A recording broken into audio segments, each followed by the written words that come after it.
स्थापकाय च धर्मस्य सर्वधर्मस्वरूपिणे अवतारवरिष्ठाय रामकृष्णाय ते नमः। जननीं शारदां देवीं रामकृष्णं जगद्गुरुं पादपद्मे तयो श्रित्वा प्रणमामि मुहुर्मुहुः। नमः श्रीयतिराजाय विवेकानन्दसूरये सच्चित्सुखस्वरूपाय स्वामिने तापहारिणे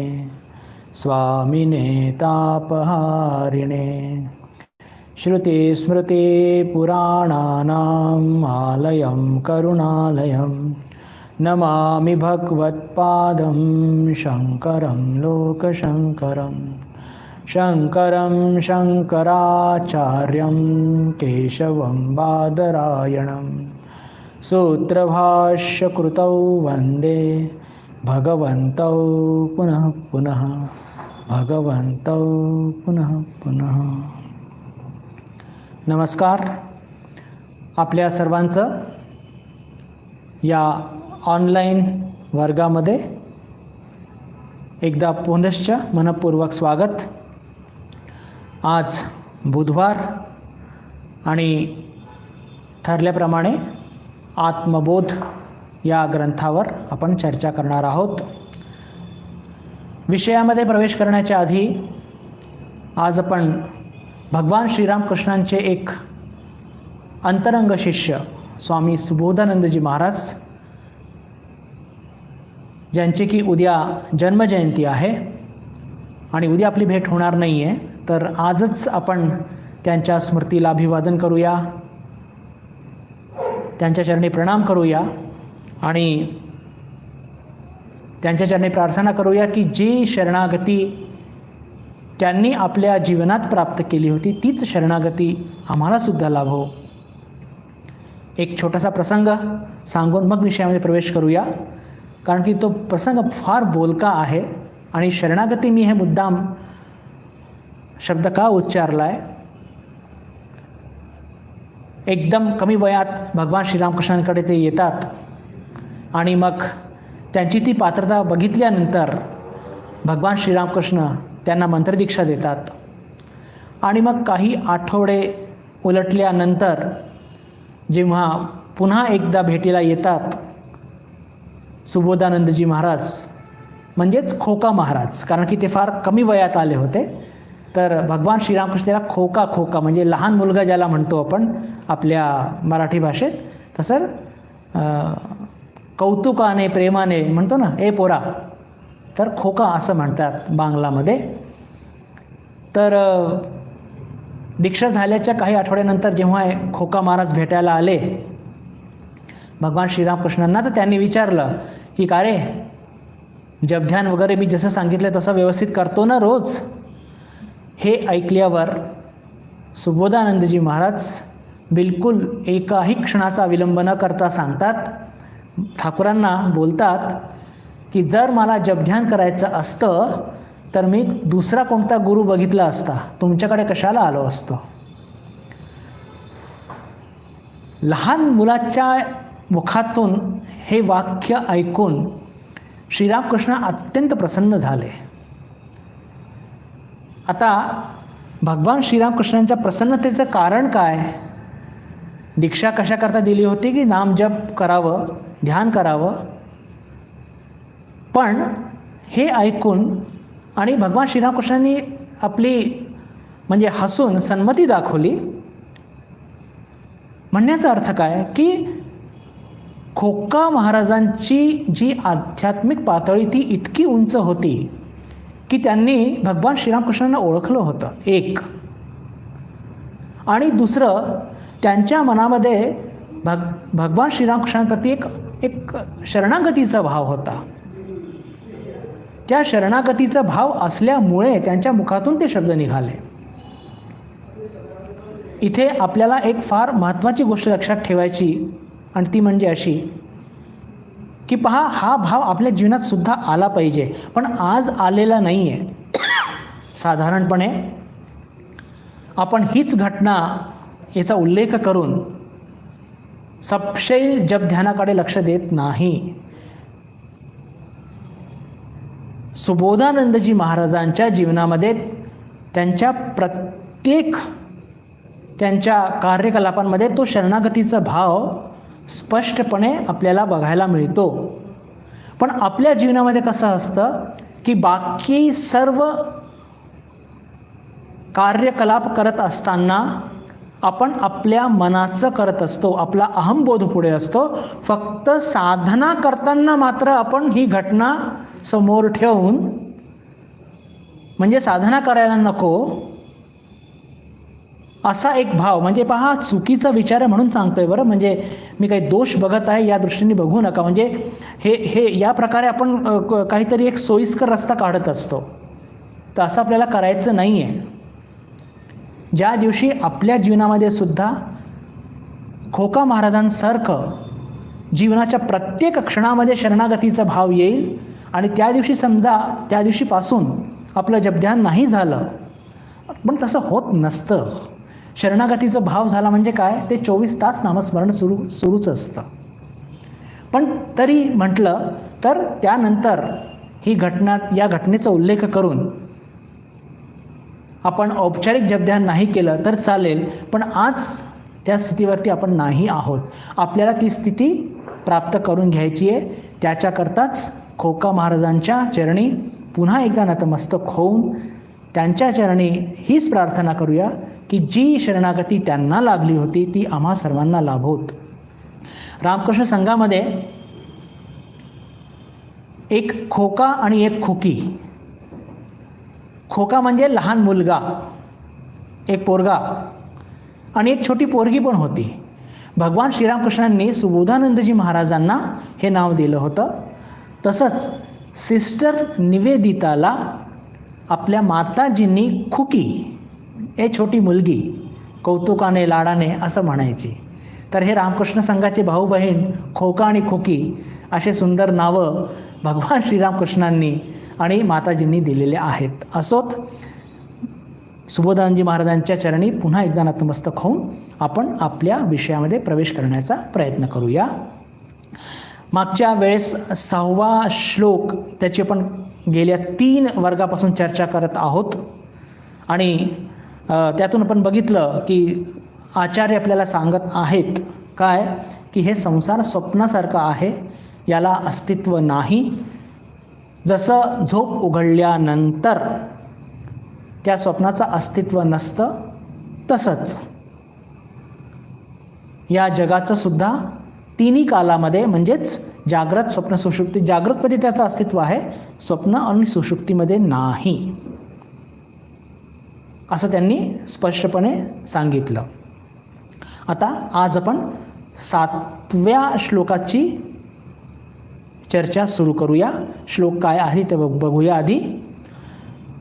तावत सत्यम जगत भाती शुक्तिका रजतम यथा यावत न ज्ञायते ब्रह्म सर्वाधिष्ठानमद्वयम्. तावत सत्यम जगत भाती शुक्तिका रजतम यथा यावत न ज्ञायते ब्रह्म सर्वाधिष्ठानमद्वयम्. याची थोडी सुरुवात आपण मागच्या वर्गात केली होती, आपल्याला स्मरणात असेलच. या श्लोकाच्या माध्यमातून आचार्य आपल्याला काय सांगू इच्छित आहेत. आपल्या मनामध्ये हा प्रश्न निर्माण होतो की हे जर सगळं जग भ्रम आहे, स्वप्नवत आहे, तर हे स्वप्न किंवा हे भ्रम हे कधी भंग पावणार, आणि ते सांगण्याकरताच या श्लोकाची रचना आचार्यांनी केलेली आहे. आधी या श्लोकामध्ये सांगितलेलं जे एक उदाहरण आहे त्याची चर्चा करून मग श्लोकाचं मर्म काय आहे ते बघूया. शुक्तिका रजतम यथा. शुक्तिका म्हणजेच काय, शिंपलं ज्याला म्हणतो. कल्पना करा की आपण एखाद्या नदीकाठी आपण जात आहोत आणि आपल्याला एक शिंपलं दुरून चमकून दिसतं आहे आणि आपल्याबरोबर कोणी आहे आणि त्याने कधी शिंपलं बघितलेलं नाही आहे आणि त्याने जर शिंपलं ते बघितलेलं नाही आहे तर त्याला काय वाटेल आहे, अरे तिथे चांदीचा तुकडा पडलेला आहे. किंवा आपल्याला सुद्धा तसं बोध होऊ शकतो, जरी आपल्याला माहिती आहे की नदीकाठी शिंपलं असतात, पण ते इतकं चमकतं आहे, इतकं प्रलोभनीय आहे की त्याला बघून आपल्याला असं वाटतंय की अरे हे चांदीचा तुकडा पडलेला आहे. आणि जेव्हा आपण जाऊन त्या शिंपल्याला उचलू आणि त्याला थोडंसं हाताने किंवा नखाने स्क्रॅच करण्याचा प्रयत्न करू तर ती नुसती वरती एक पातळशी अशी एक फिल्मसारखी असते. ती हातात आल्याबरोबर लक्षात येईल की अरे हे तर शिंपलं आहे, चांदी नाही आहे. हे शिंपलं आहे, हे चांदी नाही, हे लागलीच आपल्याला लक्षात येईल. म्हणजेच काय, आपल्याला तो भ्रम झाला होता की ही चांदी आहे, वास्तविक तिथे शिंपलं होतं. जसं पहा, आता जितका वेळ लागला कशा करता, आपण त्या शिंपल्यापर्यंत पोहोचलो, त्याला उचललं, त्याचं चांदीचे गुणधर्म त्याच्यावरती लागू पडतात का बघितलं, लागू पडत नाही हे ध्यानात आल्याबरोबर आपलं भ्रम निराश झालं आणि आपण म्हटलं की अरे हे चांदी नाही, हे तर शिंपलं आहे. हे झालं दृष्टांत. आता आपण जाऊ सिद्धांताकडे, पण पुन्हा एकदा आपण श्लोक वाचूया.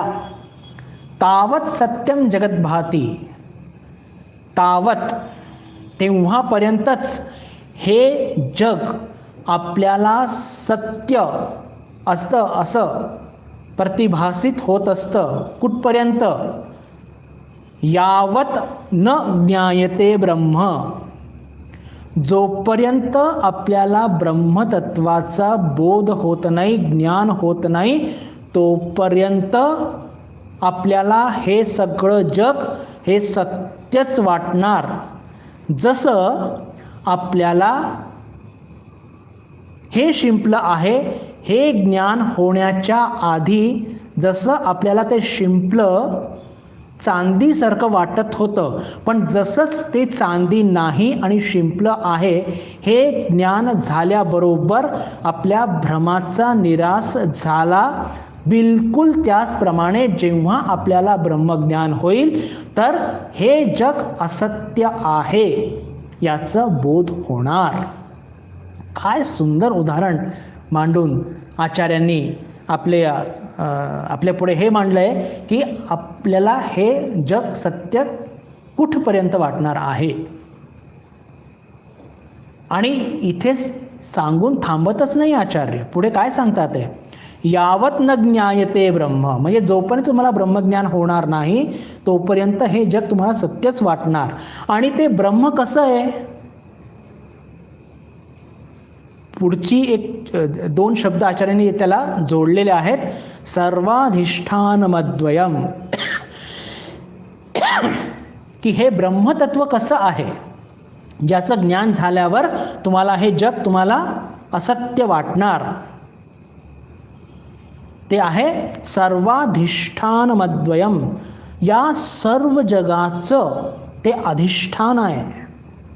या जगात हे संपूर्ण जग जे आहे नामरूपात्मक हे त्या ब्रह्मतत्वावर बसलेलं आहे, त्याचं अधिष्ठान, त्याचं फाउंडेशन. हे जे सत्य दिसतंय कशामुळे सत्य दिसतंय, कारण की ते ब्रह्मतत्वावर उभारलेलं आहे म्हणून. आणि पुन्हा अजून शब्द जोडतात, अद्वयम, याच्यासारखा दुसरा नाही. One without a second.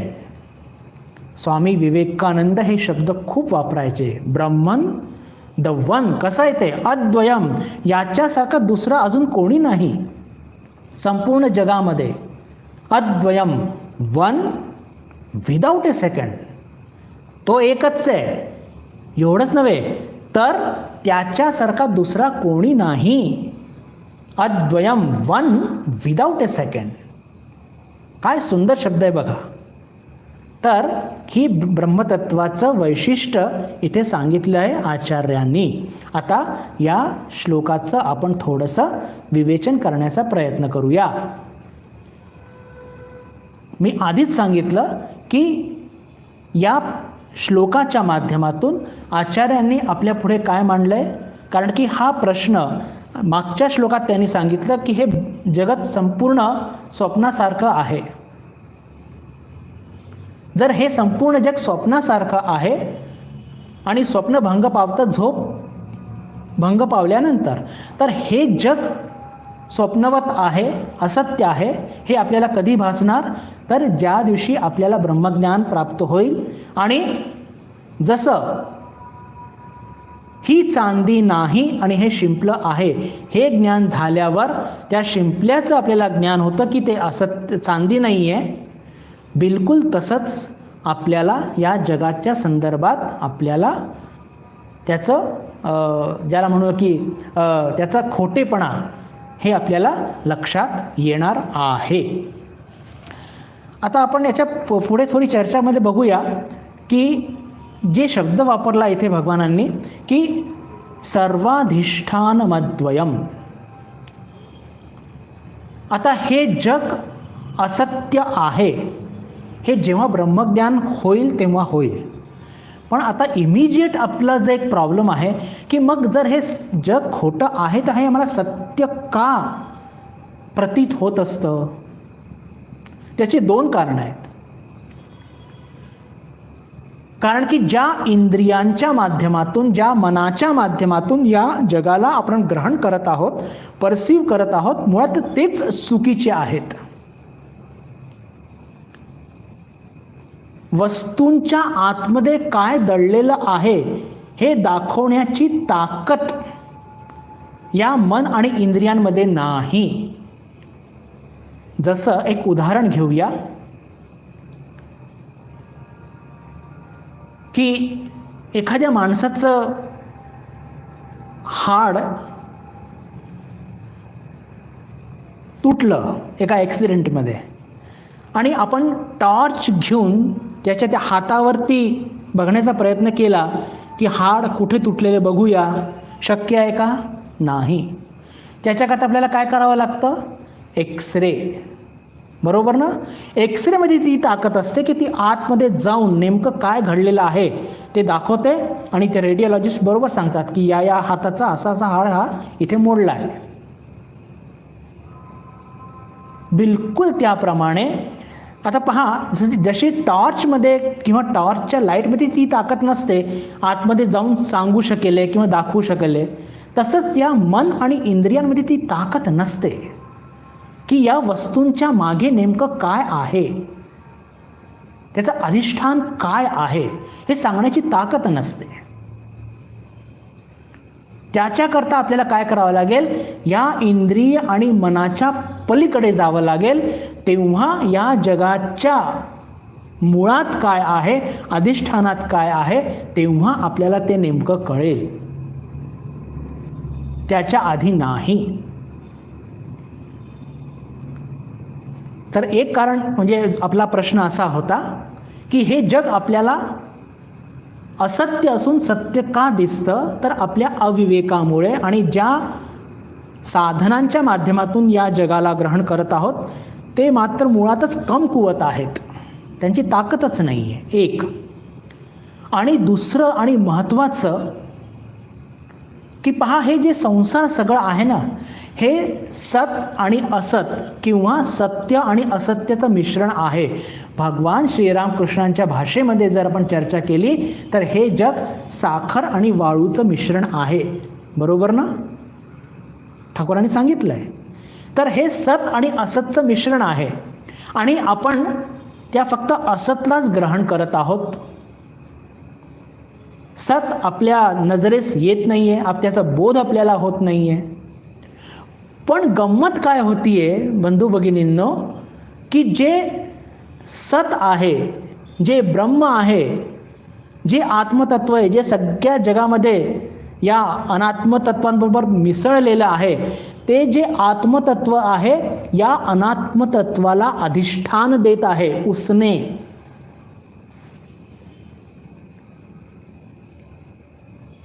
म्हणजेच हे जे जड जगत आहे, जे जड जगत आहे म्हणजे हे आपल्याला वेदांत सांगत आहे, आपला अनुभव नाही आहे सध्या. आपल्याला वाटतंय हे जगतच चैतन्य आहे, पण ते चैतन्य का वाटतं की त्याच्याबरोबर ते ब्रह्मतत्व आहे आणि ते ब्रह्मतत्वाचं चैतन्य त्याचं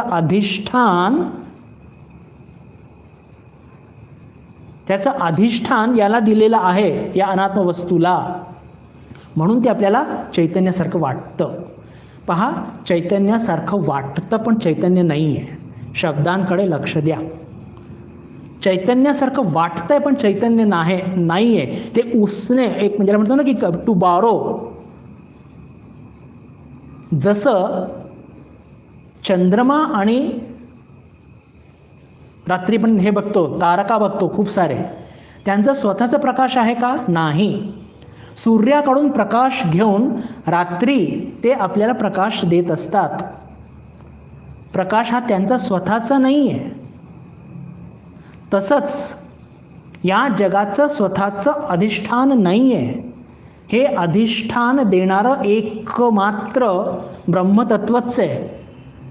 सत असतचं हे मिश्रण आहे जग, आणि ते ब्रह्मतत्व या सगळ्या अनात्म वस्तूंना चैतन्य देत असतं. आणि या ब्रह्मतत्वाचं अधिष्ठान कसं आहे? ते स्वतः सिद्ध आहे. स्वतः सिद्ध म्हणजे त्यांनी अजून कोणाकडनं घेतलेलं नाही आहे उसने. हे लक्षात घ्या. ब्रह्मतत्वाचं जे अधिष्ठान आहे ते ब्रह्मतत्वाने कुठून आणलं आहे का? नाही. ते स्वयंसिद्ध आहे,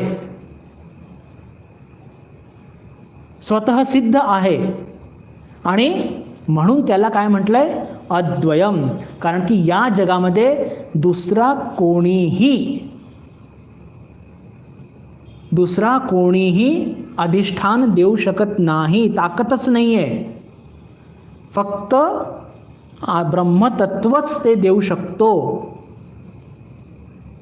फक्त त्या ब्रह्मतत्वामध्येच ती ताकद आहे. आणि ते अधिष्ठान सगळ्या अनात्म वस्तूंना देत असल्याने आपल्याला हे जग जे आहे, हे ज्याला म्हणून एक त्याचं अस्तित्व आपल्याला चैतन्यमय भासतं. नसतं, चैतन्य नसतं, पण ते भासत असतं. हे आपण इथे लक्षात घेतलं पाहिजे. हे बिलकुल म्हणजे तसंच आहे. याच्या आधी आपण चर्चा केलेली आहे एका गोष्टीची, की एक अजून थोडंसं उदाहरण घेऊया लौकिक जगाचं. त्यातून लक्षात येईल आपल्याला की खरं अस्तित्व कसलं आहे आणि कसलं अस्तित्व नाही आहे. नाम रूप जे दिसतात आहे ना बंधू भगिनींनो, हे जग याचं अस्तित्व नाही आहे मुळात. पण दिसतं तर आहे ना, हो दिसतंय, मान्य आहे. पण या नामरूपात्मक जगाचं अस्तित्व मुळातच नाही आहे. उदाहरण कसं घेऊया? मातीची भांडी बघतो पण, मडकं उदाहरण घेऊया. माठ, त्याच्यावरचं झाकण ते मातीचं बनलेलं आहे. तवासुद्धा मातीचा मिळतो. पण त्या मातीच्या तो आपल्याला तवा किंवा ते मडकं दिसतंय आकाराने, पण त्याच्या मुळात सगळ्या दूर काय पसरलेलं आहे? मुळात काय आहे? माती आहे. म्हणजेच काय?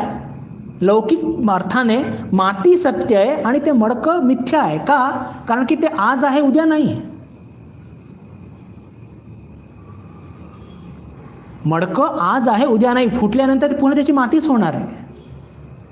आणि बिलकुल त्याच पद्धतीने बघितलं तर आपण स्वर्ण आभूषण घालतो गळ्यामध्ये, हातामध्ये. किती वेगळ्या वेगळ्या प्रकारचे आकार असतात. जाड असतात, बारीक असतात, वगैरे वगैरे असतात की नाही? पण ते तुमच्या आणि माझ्याकरता ते वेगवेगळे आकार आणि ते आपल्याला प्रलोभित करतात. पण मुळात ते असतं काय? ते सुवर्णच आहे. म्हणजे काय की सुवर्ण हे सत्य, नामरूपात्मक आभूषण हे मिथ्या. तर बिलकुल याच धर्तीवरती आपण असं म्हणू शकतो की या संपूर्ण जगामध्ये जे काही नामरूपात्मक आहे त्याच्यामध्ये ते एक ब्रह्मतत्वच खेळत आहे किंवा ब्रह्मतत्वच त्याचा आधार आहे आणि त्याच्यावरती हे सगळं नाम रूप सुपर इम्पोज त्याच्यावरती ठेवल्या गेलेलं आहे.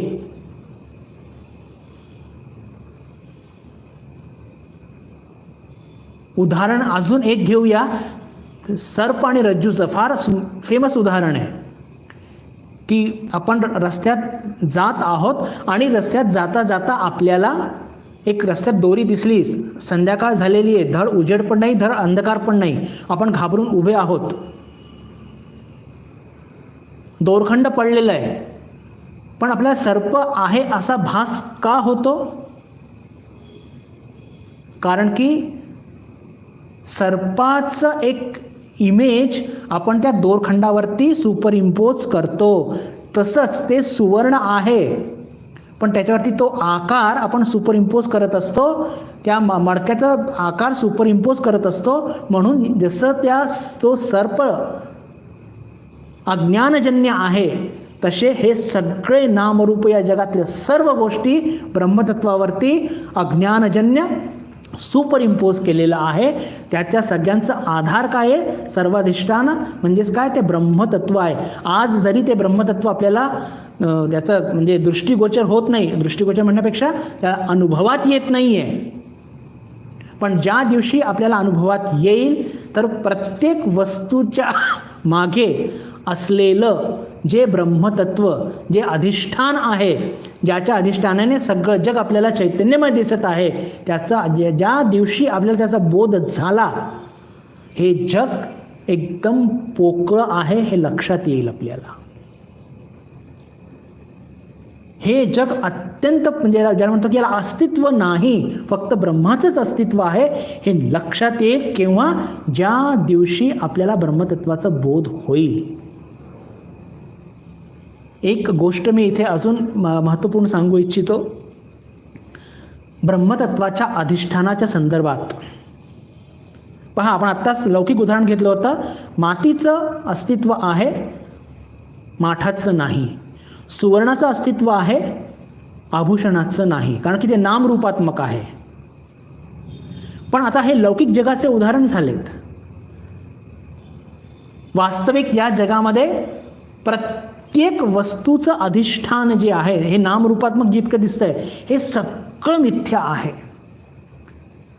अस्तित्व जर खरं ॲब्सोल्यूट ज्याला म्हणतो, निरपेक्ष अस्तित्व, निरपेक्ष अधिष्ठान कोणाचं आहे तर ते फक्त आणि फक्त आत्मतत्वाचंच आहे. आणि ते कसं आहे की त्याच्या अधिष्ठानाला सिद्ध करण्याकरता दुसऱ्या कशाचीही आवश्यकता नसते.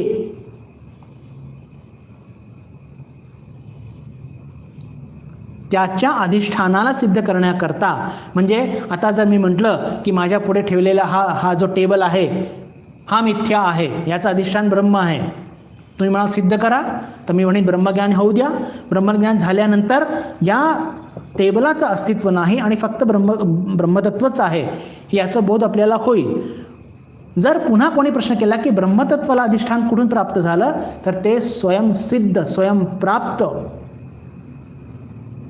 अधिष्ठान आहे आणि तेच सगळ्या जगाला अधिष्ठान देत असतं.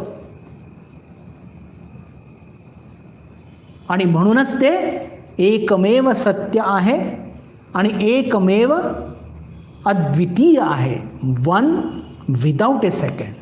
बाकी संपूर्ण या जगामध्ये आपण जे काही बघत आहोत नामरूपात्मक आणि जे चैतन्य दिसतं त्या सगळ्या गोष्टी ॲब्सोल्यूटली मिथ्या आहेत, त्यांना काही अस्तित्व नाही. पण आपल्याला ते का जाणवत आहे? कारण की ब्रह्मतत्वाने त्यांना अधिष्ठान दिलेलं आहे.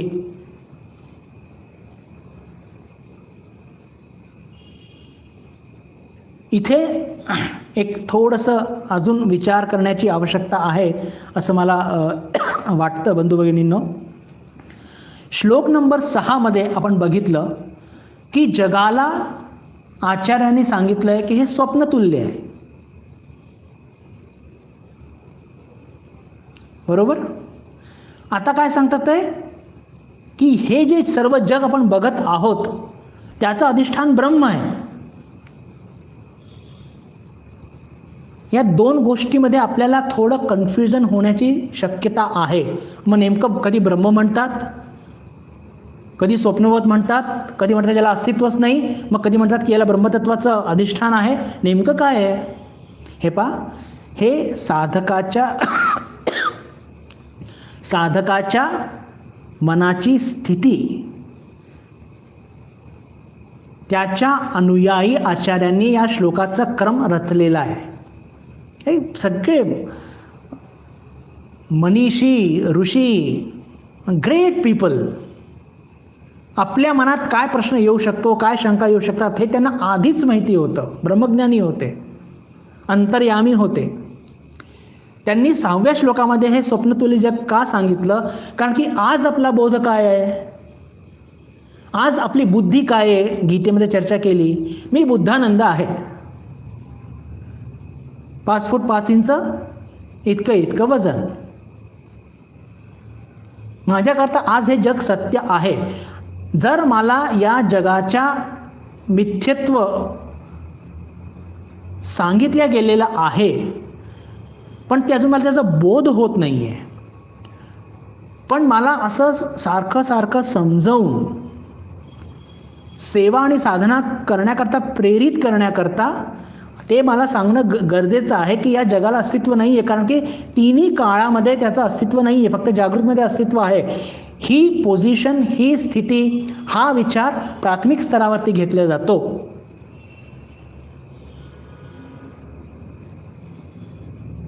पण हे जग ॲट द सेम टाईम या जगामध्ये ब्रह्मसुद्धा आहे. ब्रह्म तर मिथ्या नाही आहे, जगत मिथ्या आहे. म्हणजे आत्ता आपला बोध कसा आहे की फक्त मिथ्याच आपण ग्रहण करत आहोत, फक्त आणि फक्त मिथ्या ग्रहण करत आहोत. पण जेव्हा आपल्याला ब्रह्मज्ञान प्राप्त होईल तेव्हा हे मिथ्या आपल्याला दिसणार नाही आणि त्या मिथ्याचा आधार असलेलं ब्रह्म फक्त तेच दिसेल. आणि तेच दिसेल एवढंच नव्हे तर ते माझ्यामध्ये सुद्धा आहे हे याचा आपल्याला अनुभव होईल. म्हणजे मनाची स्थिती 6व्या श्लोकापासून 7व्या श्लोकामध्ये पूर्ण पालटून गेलेली आहे. इथे आपली स्थिती पालटली आहे अर्ध्या तासामध्ये, पण त्याच्याकरता किती जन्म लागणार आहे भगवान जाणे. पण माझा सांगण्याचा अर्थ काय की हे जे आचार्यांनी सांगितलेलं आहे तर कधी आपल्याला मिथ्या सांगतात तर कधी त्याचं ब्रह्मतत्व अधिष्ठान आहे. यातून आपल्याला कन्फ्यूज व्हायचं नाही आहे. साधक अवस्थेमध्ये, आजच्या अवस्थेमध्ये जेव्हा आपला बोध मी बुद्धानंद आहे हा आहे आणि आपण साधक अवस्थेमध्ये आहोत, मार्गक्रमण करत आहोत, साधना सेवा सुरू आहे, तर आज आपल्याला पुढे घेऊन जाण्याकरता आपल्याला सारखं आचार्य सुचवत आहेत की अरे हे मिथ्या आहे. जेव्हा तू झोपतो आणि स्वप्न बघतो तेव्हा या जगाचं अस्तित्व नसतं, म्हणून हे मिथ्या आहे. याच्या मागे लागू नको, या जगाच्या प्रलोभनाच्या मध्ये पडू नकोस. म्हणून आपण प्रलोभन सोडून पुढे जाण्याचा प्रयत्न करत आहोत. आणि ज्या दिवशी ब्रह्मज्ञान होईल, आजचा आपला काय आहे की आपण फक्त मिथ्या ग्रहण करत आहोत, अनात्म ग्रहण करत आहोत. पण ज्या दिवशी आपल्याला आत्मतत्व हे गवसेल, अनुभवात येईल, ब्रह्मतत्व अनुभवात येईल, तर हे सगळं अनित्य जग, हे सगळं अनात्म जग, हे सगळं नामरूपाचं जग हे काहीही दिसणार नाही. फक्त आणि फक्त ब्रह्मतत्वच आपल्याला अनुभवात येईल आणि तो आपल्यामध्ये सुद्धा आहे हे सुद्धा आपल्या ध्यानात येईल. आणि हे ध्यानात येईल की हे सगळं नामरूपात्मक जगाच्या मुळात काय आहे तर ते ब्रह्म आहे. त्या ब्रह्मतत्वातूनच हे सगळं नामरूपात्मक जग हे जन्माला आलेलं आहे याचा बोध सुद्धा होणार आहे. म्हणून आचार्यांनी याला सर्वाधिष्ठानमद्वयम, या जगातल्या सर्व गोष्टीचं अधिष्ठान काय आहे तर ब्रह्मतत्व आहे. जसं आपण आत्ता चर्चा केली होती की आभूषण आभूषण कोणत्याही आकाराचे असू देत, पण त्याचं मूळ काय आहे? सुवर्ण. मडकं कोणत्याही आकाराचं असू देत, पण त्याचं मूळ काय? माती. तसंच हे नामरूपात्मक जग कसंही असू दे, दरी, डोंगर, पर्वत, निसर्ग, जहाज, हवाई जहाज, ओव्हरब्रिज, अंडरब्रिज, रेल्वे, जे काहीही हे सगळं खेळ चालू आहे, या सगळ्या चर अचर वस्तूंच्या मागे एकच सत्य आहे. आणि ज्याच्या आधारवरती हे सगळं जग खेळ करत आहे, ही माया खेळ करत आहे, ते म्हणजे काय? ते ब्रह्मतत्व. आणि ते कसं आहे? अद्वय. आणि तेच एकमात्र सत्य आहे, वन विदाऊट ए सेकंड. आणि ते सगळ्यांचं अधिष्ठान असल्याने आपलं अधिष्ठान ते जगातल्या सर्व या अचेतन वस्तूंना देत असतं. तर या 2 श्लोकांमध्ये जो एक थोडासा ज्याला म्हणतो की स्थिती अंतर दाखवलेली आहे मनाची, ही आपल्याला खूप लक्षात घेतली पाहिजे आणि कन्फ्यूज झालं नाही पाहिजे. एकदा पुन्हा त्याची पुनरावृत्ती करून मग आपण पुढच्या श्लोकाकडे जाऊया. मागच्या श्लोकामध्ये जगाला स्वप्नवत सांगितलेलं आहे का? त्या श्लोकामध्ये आपली स्थिती आहे साधक, प्राथमिक स्तरावरती आपण आहोत. आपल्याला उत्साह देण्याकरता आणि या जगाचं मिथ्यत्व सांगण्याकरता जागृत अवस्थेमध्ये हे जग दिसतं, पण स्वप्न आणि सुषुप्तीमध्ये दिसत नाही. म्हणून हे मिथ्या, याचे प्रलोभन मिथ्या, त्यात तू पडू नकोस असं आपल्याला आचार्य सांगतात. आणि जेव्हा मार्गक्रमण करता करता ज्या दिवशी आपल्याला ब्रह्मज्ञान लाभेल, त्या दिवशी आपल्याला हे लक्षात येईल की आज आपण जे हे सगळं मिथ्या जग ग्रहण करत आहोत, हे आपल्याला अनुभवास येणार नाही, पण याच्या मागचं जे ब्रह्मतत्व ज्याच्यावरती पूर्ण जग खेळत आहे, त्याची आपल्याला अनुभूती होईल. एवढंच नव्हे तर ते ब्रह्मतत्व आपल्यामध्ये सुद्धा विद्यमान आहे, याची सुद्धा अनुभूती होईल. तर हे श्लोक ज्याचं की मांडल्या गेलेली होती आचार्यांनी, कोणत्या प्रश्नामुळे मांडली होती? आपला हा प्रश्न असतो की केव्हा आपल्याला ब्रह्मज्ञान प्राप्त होईल. तर आचार्य सांगतात तावत सत्यम जगत भाती. हे जग आपल्याला तावत, तेव्हापर्यंत सत्य वाटेल. केव्हापर्यंत? यावत न ज्ञायते ब्रह्म, जोपर्यंत आपल्याला हे ब्रह्मज्ञान होणार नाही. आणि ते ब्रह्म कसं असतं? सर्वाधिष्ठानमद्वयम, की जे सर्व या अनित्य वस्तूंचं ते आधार आहे आणि त्याचा अधिष्ठान असून त्यांना अधिष्ठानत्व प्रदान करत आहे, उसने देत आहे. आणि हे सांगण्याकरता त्यांनी उदाहरण देतात शुक्तिकाचं आणि रज म्हणजे चांदी, की जोपर्यंत ते शिंपलं आहे हे ज्ञान होत नाही, तोपर्यंत आपण अज्ञानरूपी त्याला चांदीच समजूय.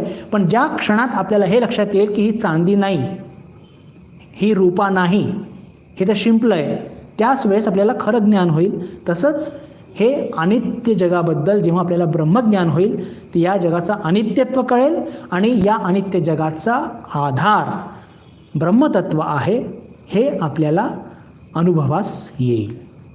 हा श्लोक इथे पूर्ण होत आहे. पुढचा श्लोक वाचून आणि त्याची पण बरीच एक मोठी भूमिका आपल्याला तयार करावी लागणार आहे, पण त्याची सुरुवात करूया आपण. श्लोक नंबर 8. उपादाने खिलाधारे जगन्ति परमेश्वरे सर्गस्थिती लयान यान्ति बुद्बुदानीव वारिणी. उपादाने अखिलाधारे जगन्ति परमेश्वरे सर्गस्थिती लयान यान्ति बुद्बुदानीव वारिणी.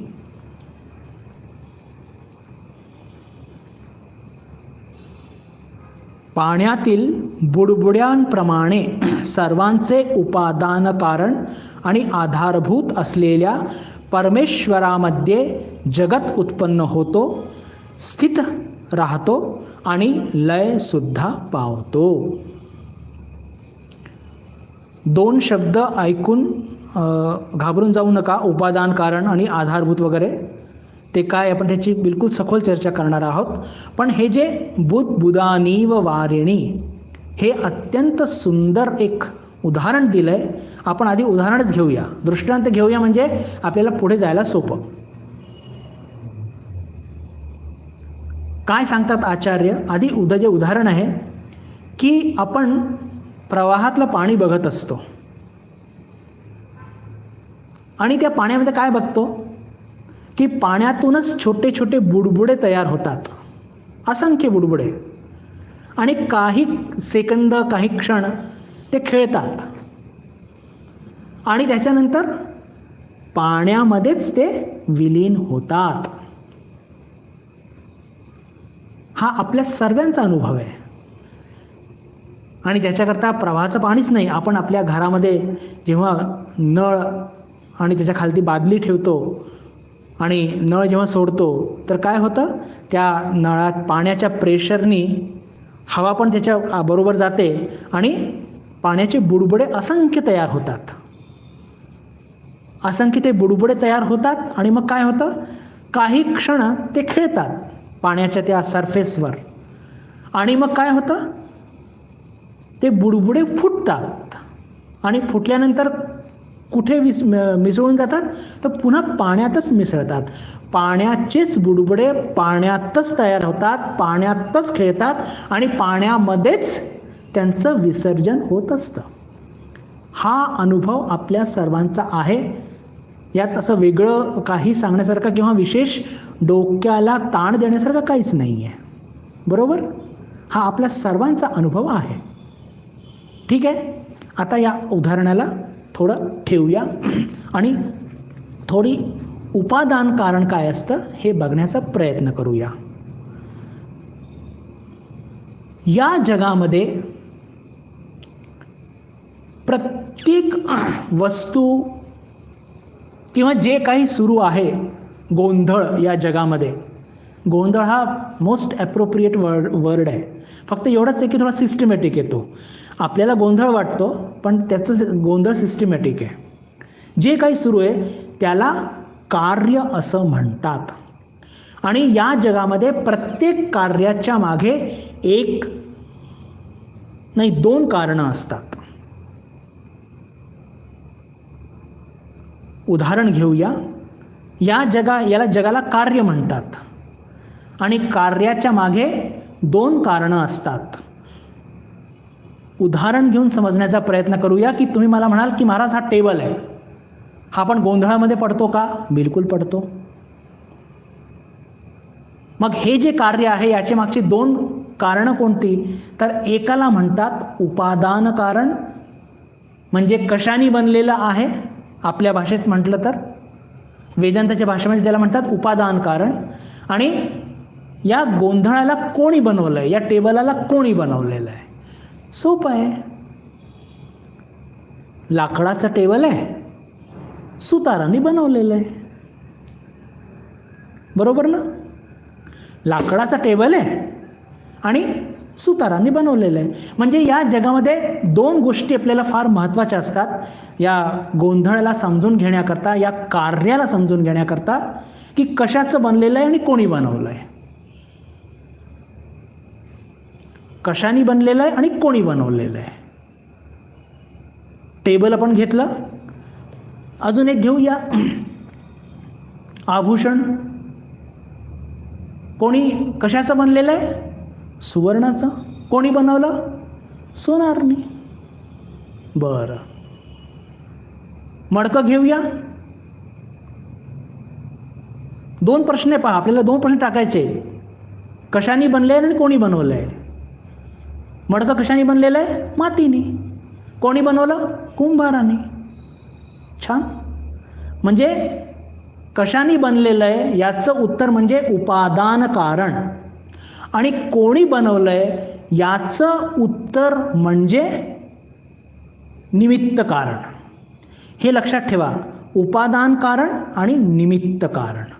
आणि या नामरूपात्मक जगामध्ये, या गोंधळामध्ये आपण जे काही बघत आहोत, तर आपल्याला या दोन्ही प्रश्नांचे उत्तर वेगळे वेगळे मिळतात. टेबल लाकूड, बनवणारा सुतार. आभूषण सोन्याचं बनलेलं असतं, उपादान कारण, आणि त्याचं निमित्त कारण काय? सोनार. मडकं घेऊया, उपादान कारण काय? माती. निमित्त कारण काय? कुंभार. इथपर्यंत ठीक आहे, काही अडचण नाही. आपण आता या संपूर्ण जगालाच हा सिद्धांत लावूया. चला, हे सगळं गोंधळ जे सुरू आहे, ज्याला कार्य आपण म्हटलं किंवा गोंधळ म्हटलं, तर हे जग कशाने बनलेलं आहे सांगा? वेदांत सांगतं की हे संपूर्ण जग जे बनलेलं आहे हे ब्रह्मतत्वाने बनलेलं आहे. मग कोणी बनवलं? ब्रह्मतत्वानीच बनवलं. This is the beauty of Vedanta. हे पहा, नामरूपात्मक या जगामध्ये जे अनित्य आहे, आपल्या दोन्ही प्रश्नांचे उत्तर वेगळे वेगळे मिळतात. लाकूड वेगळं, सुतार वेगळा. सुवर्ण वेगळं, सोनार वेगळा. माती वेगळी, कुंभार वेगळा. पण जेव्हा या जगाची आपण चर्चा करत असतो बंधू भगिनींनो, तेव्हा लक्षात ठेवा की हे संपूर्ण जग हे फक्त ब्रह्मतत्वानीच बनलेलं आहे. बाकी गोष्टींचं आपण नाव का घेत नाही? कारण की ते मिथ्या आहे, त्यांचं अस्तित्व नाही आहे. त्यांचा आधार काय आहे? ब्रह्मतत्व. बनवणारा कोण आहे? निमित्त कारण काय आहे? ब्रह्मतत्व. हे लक्षात ठेवा. अत्यंत महत्त्वाचा एक हा सिद्धांत आज आपण शिकत आहोत की या जगाचं उपादान कारण सुद्धा ब्रह्म आणि या जगाचं निमित्त कारण सुद्धा ब्रह्म. म्हणजेच काय? हे जग कशाने तयार झालेलं आहे? ब्रह्मतत्वाने. कोणी तयार केलं? ब्रह्मतत्वाने. त्याच्याशिवाय दुसरं काही नाही आहे. हे नामरूपात्मक जग आपल्याला जेव्हा हे अनित्य गोष्टींकडे आपण बघतो, तर या दोन्ही प्रश्नाचे उत्तर आपल्याला वेगळे वेगळे मिळतात. पण जेव्हा आपण या संपूर्ण या जगाचं, या गोंधळाचं, या कार्याचं जेव्हा चिंतन करतो, तर तेव्हा आपल्याला हे लक्षात येतं की या पूर्ण हे जे कार्य किंवा हे जे गोंधळ आहे, त्याचं मागे जर आपण वेदांताच्या दृष्टीने बघितलं, तर आपल्याला एकच लक्षात येतं की याचं उपादान कारणसुद्धा ब्रह्म आहे आणि निमित्त कारणसुद्धा ब्रह्म आहे. बरं, आता पहा, उपादाने अखिलाधारे जगंती परमेश्वरे.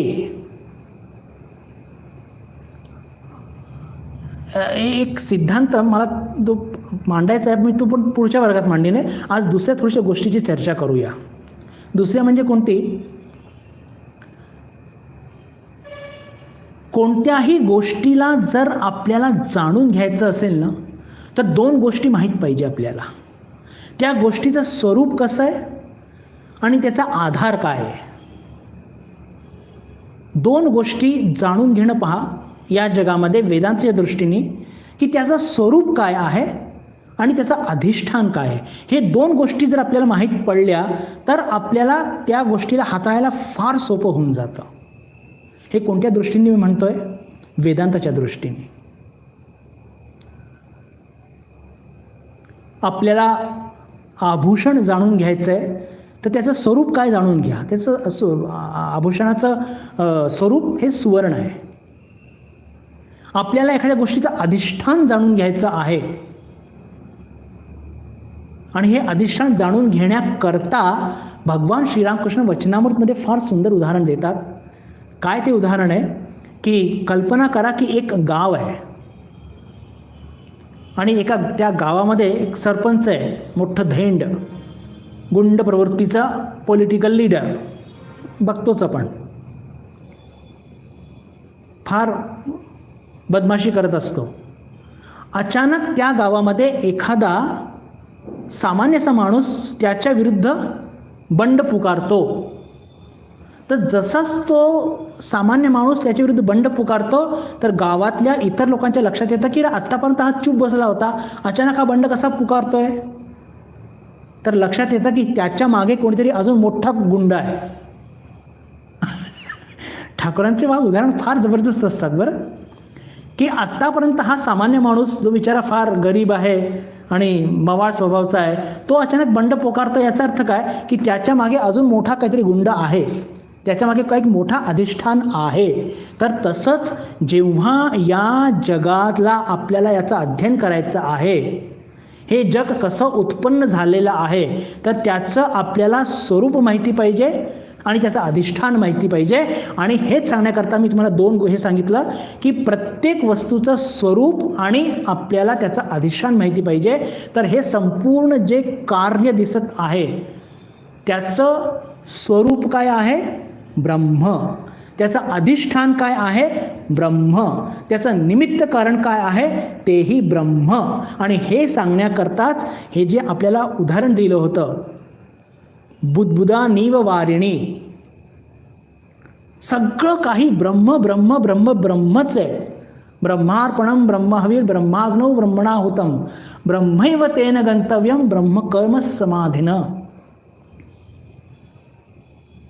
काहीही वेगळं नाही आहे. मी फार मोठा पसारा उभा केला, पण सांगण्याचा अर्थ काय की जसं बादलीमध्ये पाणी भरत असताना पाण्याचेच बुडबुडे तयार होतात, पाण्याचेच बुडबुडे तरंगतात, खेळतात, अस्तित्व असतं आणि त्याच्यानंतर जेव्हा ते फुटतात पाण्यामध्येच विलय होतो. तसंच या जगाचं स्वरूप काय आहे, जसं आभूषणाचं स्वरूप सुवर्ण असतं, या जगाचं मूळ स्वरूप जरी आपल्याला त्याचा बोध झालेला नाही आहे, पण ते आहे ब्रह्म.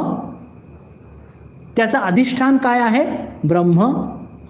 निर्माण करणारा कोण आहे, निमित्त कारण ब्रह्म.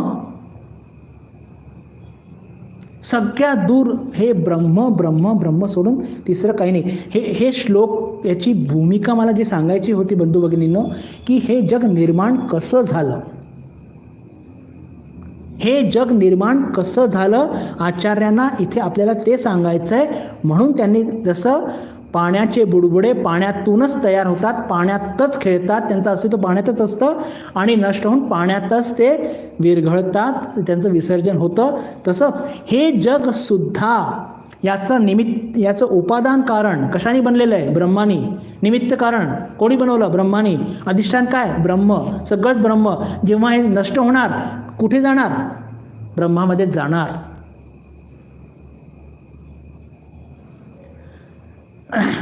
अजून बरीचशी चर्चा या संदर्भात बाकी आहे. ठरलेली वेळ संपलेली आहे. आज आपण इथेच थांबूया आणि येत्या बुधवारी हीच चर्चा, याच्यामध्ये बरंचसं काही सिद्धांत अजून बाकी आहेत किंवा प्रश्न जे निर्माण होतात ते सुद्धा बाकी आहेत. त्या सर्वांची चर्चा आपण येत्या बुधवारी पुन्हा त्याला कंटिन्यू करण्याचा प्रयत्न करूया. येत्या शुक्रवारी गीतेवरती आपला वर्ग होणार आहेच. त्या दिवशी आपल्या सर्वांशी पुन्हा भेट होईल. स्थितप्रज्ञ माणसाची लक्षणं त्याच्या संदर्भात आपल्याला ती चर्चा प्रारंभ करायची आहे. त्या दिवशी आपली पुन्हा एकदा भेट होईल अशी आशा मनात बाळगून मी आपल्या सर्वांशी निरोप घेतो. नमस्कार. ओम शांती शांती शांती. हरि ओम तत्सत. श्रीरामकृष्णार्पणमस्तु.